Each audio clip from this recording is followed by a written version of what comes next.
I invite us all to take a moment and just take a deep breath. It's been a hard week.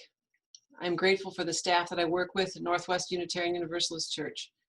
They've all been very helpful and we've worked hard together. So thank you all very much. Our opening words and chalice lighting this morning are from Dick Gilbert. We are a lot more human than otherwise. The human race is a vast rainbow. The array of skin tones fills a crayon box. Yet for all, blood is red, the sky is blue, the earth is brown, and the night is dark. In size and shape, we are every pattern of tall and short, slim and stout, elegant and plain. Yet for all, there are fingers to touch, hearts to break, eyes to cry, ears to hear, and mouths to speak.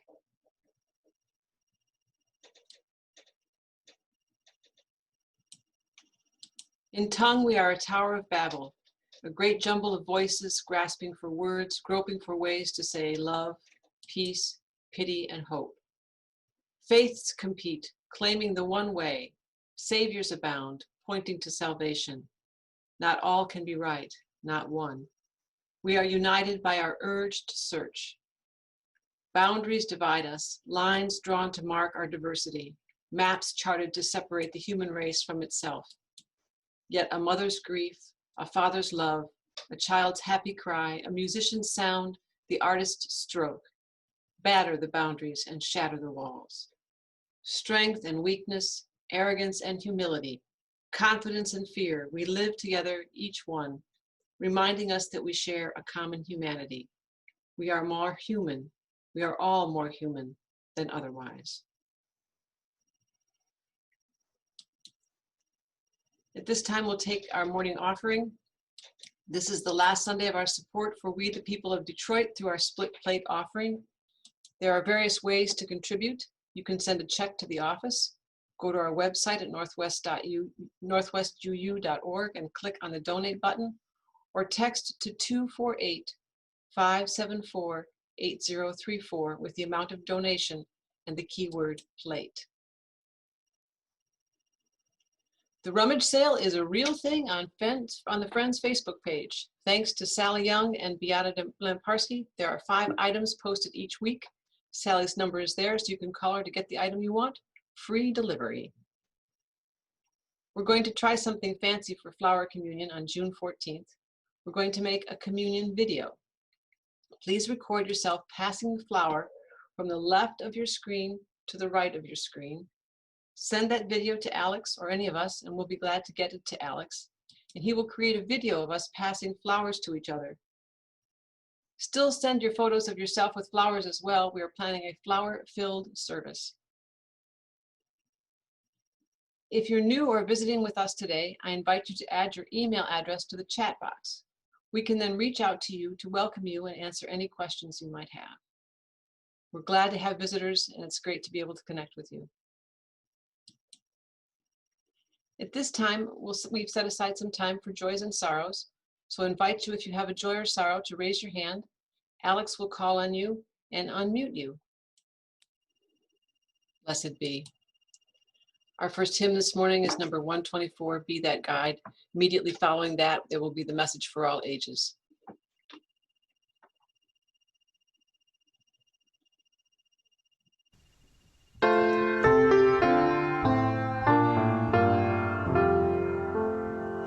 Be that guide whom love sustains, rise above the daily strife, lift on high the good you find, help to heal the hurts of life.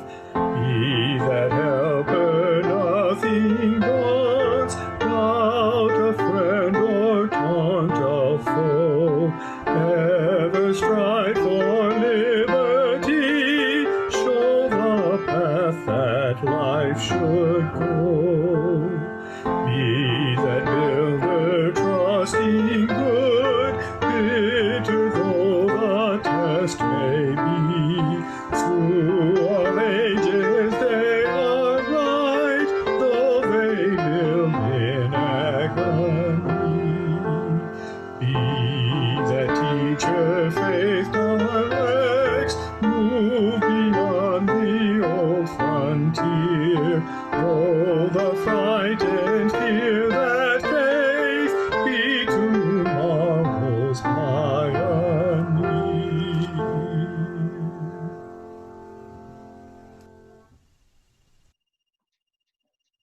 Day You Begin by Jacqueline Woodson. Illustrated by Rafael Lopez. There will be times when you walk into a room and no one there is quite like you. Maybe it will be your skin, your clothes, or the curl of your hair. There will be times when no one understands the way words curl from your mouth, the beautiful language of the country you left behind. My name is Rigoberto. We just moved here from Venezuela. And because they don't understand, the classroom will fill with laughter till the teacher quiets everyone. Rigoberto, from Venezuela, your teacher says so soft and beautifully that your name and homeland sound like flowers blooming, the first bright notes of a song. There will be times when the words don't come. Your own voice, once huge, now smaller, when the teacher asks, "What did you do last summer?" Tell the class your story. "We went to France," Chayla says. "These shells came from a beach in Maine."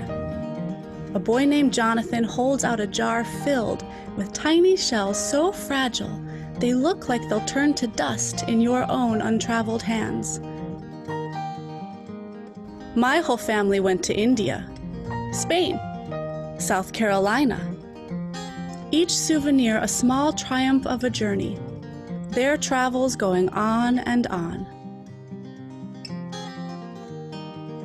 And as you stand in front of that room, you can only remember how the heat waved as it lifted off the curb, and your days spent at home, caring for your little sister, who made you laugh out loud and hugged you hard at nap time. You can only remember the books you kept on reading long after she had fallen to sleep. And in that room, where no one else is quite like you, you'll look down at your own empty hands and wonder, what good is this, when other students were flying and sailing and going somewhere? There will be times when the lunch your mother packed for you is too strange or too unfamiliar for others to love as you do. When even your own friend Nadia will wrinkle her nose and say, "What's in there anyway?" And you'll wonder how she doesn't see the rice beneath the meat and kimchi. You'll wonder why she doesn't remember that rice is the most popular food in the world. There will be times when the climbing bars are too high, the run is too fast and far, the game isn't one you can ever really play. I don't want him on our team. You can watch. Maybe you can have a turn later.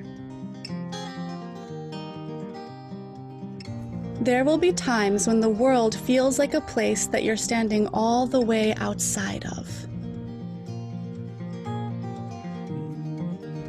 And all that stands beside you is your own brave self, steady as steel and ready, even though you don't yet know what you're ready for.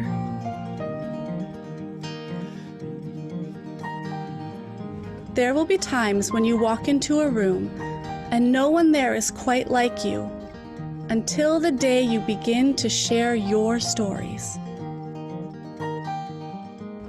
My name is Angelina, and I spent my whole summer with my little sister, you tell the class, your voice stronger than it was a minute ago, reading books and telling stories. And even though we were right on our block, it was like we got to go everywhere. Your name is like my sister's, Rigoberto says. Her name is Angelina, too. And all at once, in the room where no one else is quite like you, the world opens itself up a little wider to make some space for you. This is the day you begin to find the places inside your laughter and your lunches, your books, your travel, and your stories. Where every new friend has something a little like you, and something else so fabulously not quite like you at all.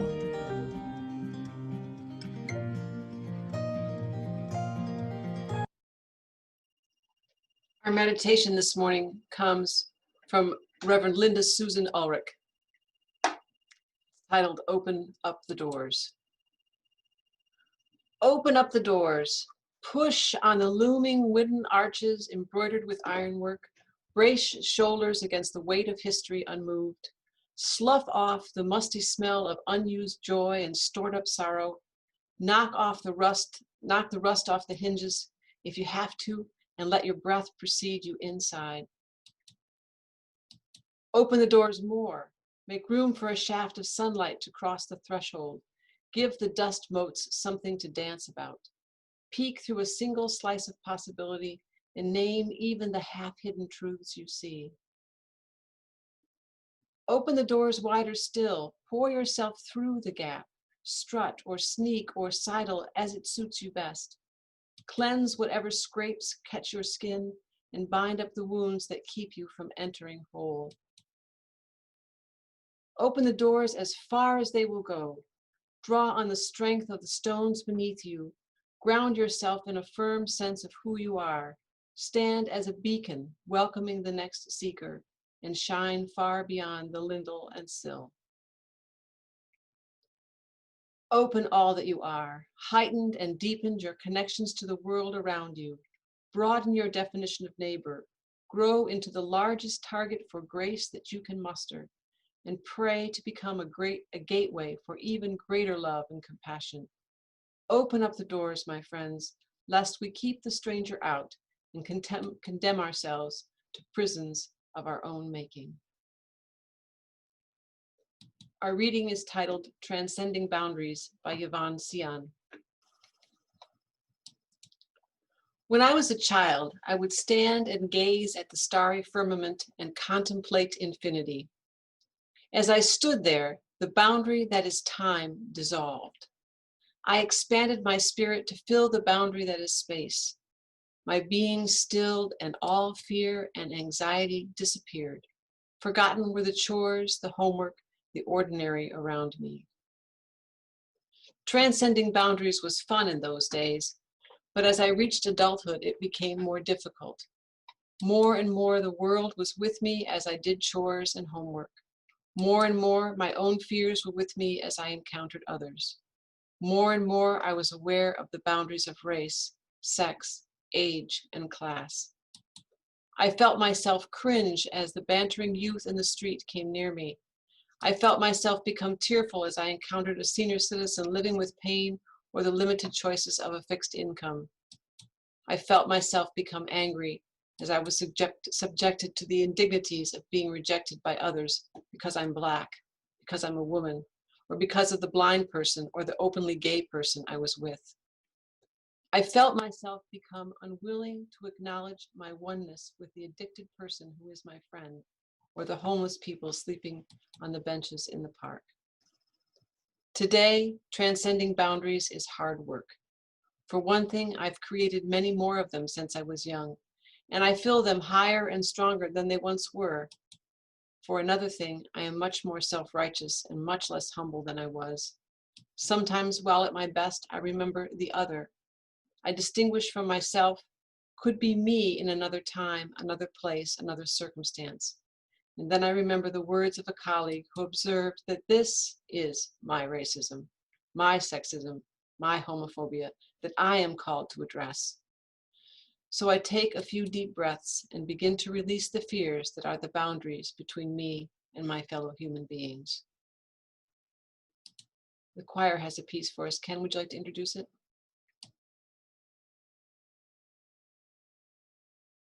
Yes, we had several people who are joining in on May It Be, and I was able to even put myself conducting in this one.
Thank you. I know that was a ton of work for everybody who contributed to that. So thank you very much for doing that.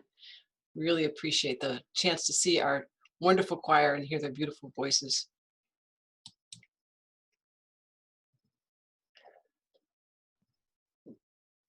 Fools rush in where angels fear to tread. That was first written by a gentleman named Alexander Pope in 1711 in an essay on criticism. The phrase alludes to an inexperienced or rash people attempting things that more experienced people would avoid. It has since entered the general English lexicon as an idiom. When I titled this sermon, Where Angels Tread, I was thinking of going to those places and attempting those actions that cause good people to be fearful. That might include facing the connectedness of everything. We are all part of the whole, one tiny but powerful part. or maybe reaching across political and cultural divides, thus risking being wrong, learning something, or failing. Angels would perhaps be too smart to risk crossing the boundaries, but cross them we must. Or as Linda Susan suggests in our reading, we become prisoners of our own prison. Angels would perhaps not risk talking to a family member about face masks or sitting with the realization that we are all capable of evil. These are the boundaries we must cross. I approached this month's theme of thresholds from two angles. One a couple of weeks ago, the boundaries we must keep to protect ourselves, and today, the boundaries we must cross, no matter how much we fear. The very fact that we are all more human than not can be a fearful idea to hold. If we are all connected and all basically the same human beings, then those moms whose children are separated from them at the border feel the same pain that I feel when I am separated from my kids. The conservative pro-life person holds their convictions just as strongly and self-righteously as I hold mine. And each house on every street around the world holds a family like mine, loving and struggling to manage life. This has profound implications for how I act in the world. Boundaries that are said to make us different disappear, and I need to take seriously our seventh principle. We are all connected. The author Andrew Boyd writes, "Compassion hurts. When you feel connected to everything, you also feel responsible for everything, and you can't turn away. Your destiny is bound up with the destiny of others." End quote. I therefore must consider the impact of all of my actions. A bigger challenge than I feel up to some days. This crossing boundaries is hard and necessary work. I am one with the addicted person, the abused and the abuser. I am the police officer, the family of George Floyd, and the bystanders. These are boundaries that are hard to cross. It's hard work to remember we are all connected. As our reading suggested, there are boundaries we have created and reinforced through our living. We have been conditioned through the media and our segregated lives to see those that are different as other, not us. Playing on our fear, there are boundaries that have been created to keep us separate. We see now, vividly, how dangerous those separations are. Black bodies devalued, assaulted, and murdered because we think somehow we are different. This has been going on for centuries, and recent events are just the latest in the long line of oppression. Based on what? The fear of difference, which is based on the need to subjugate. We are all more human and not. We can understand that the police officers are products of their system, and they must still be held accountable. The blue wall is a boundary that must be crossed. Defining other human beings as less than has created a threshold that is too high, a threshold of tolerance for aggression and violence. We must overcome our fear and step out beyond the boundaries of us and them. Imagine a world where boundaries of difference kept us completely apart. We would see only people who look like us, think like us, and believe like us. These boundaries would make for a miserable life. Growth and development would become stunted. People would begin to believe that life is one-dimensional. It's essential for the survival of humanity that we cross these artificial boundaries that feed on fear. Nazi leader Hermann Göring explains how people can be made fearful and to support the war they otherwise would oppose. The people don't want war, but they can always be brought to the bidding of leaders. This is easy. All you have to do, he says, is tell them they are being attacked, denounce the pacifists for lack of patriotism, and expose the country to danger. It works the same in every country. And I would add, it works the same with racism. This is the rhetoric we are hearing daily.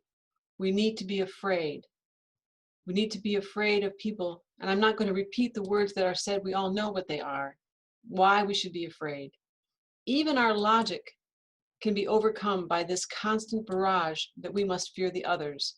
The emotional wears us down.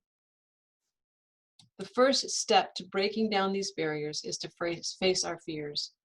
What are we afraid of? Being wrong, getting hurt, learning that our worldview needs to shift. We need to do more reaching across safe thresholds of our insular groups. We need to listen to the experiences of Black and Brown people. These boundaries of perceived difference are harmful. The perceptions are destroying our society. I will continue to preach for nonviolence, all the while understanding the deep and burning anger that exists.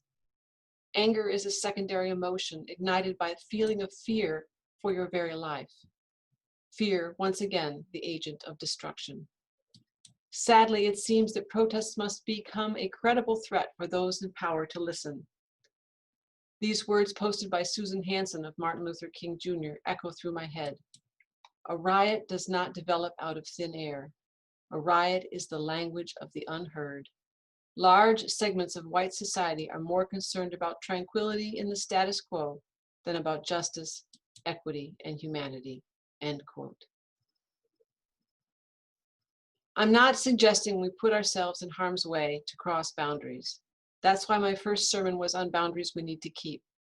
At the same time, I want to acknowledge the real boundary crossing heroes around the world that have risked their lives and throughout history to bring understanding and change. Malala Yousafzai, the young activist who was shot for promoting the education of women. Joshua Wong, a now 24-year-old pro-democracy advocate in Hong Kong who was jailed.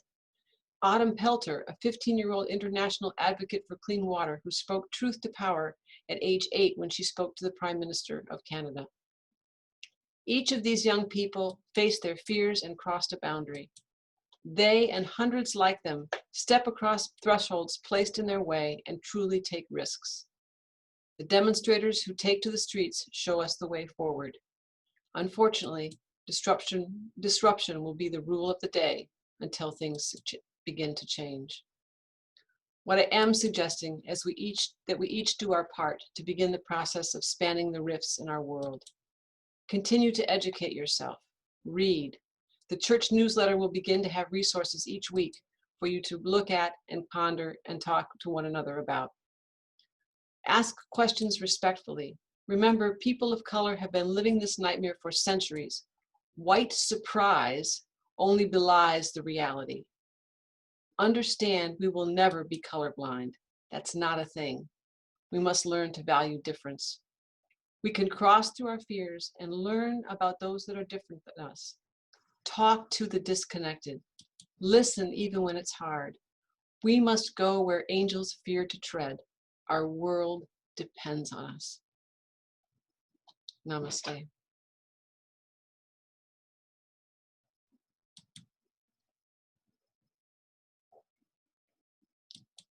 Our next hymn is The Lone Wild Bird, number 15.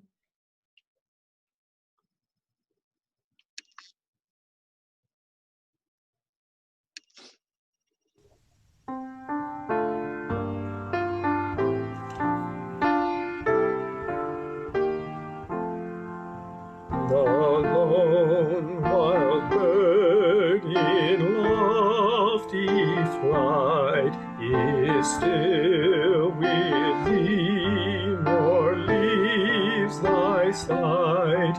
And I am thine, I rest in thee. Great Spirit, come and rest in me.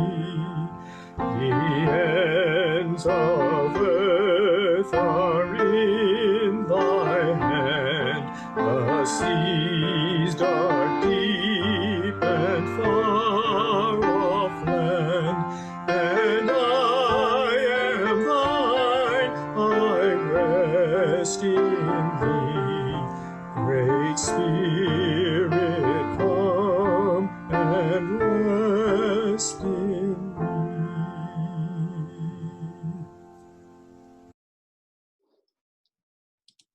After the closing words and the postlude, we'll have a time of coffee hour. Stick around if you're new or visiting with us, particularly if you're from the Bowling Green congregation and would like to get to know some folks at Northwest. Stick around, we'll go to small groups in the chat box. The question we'll answer today is, what do you need to feel strong?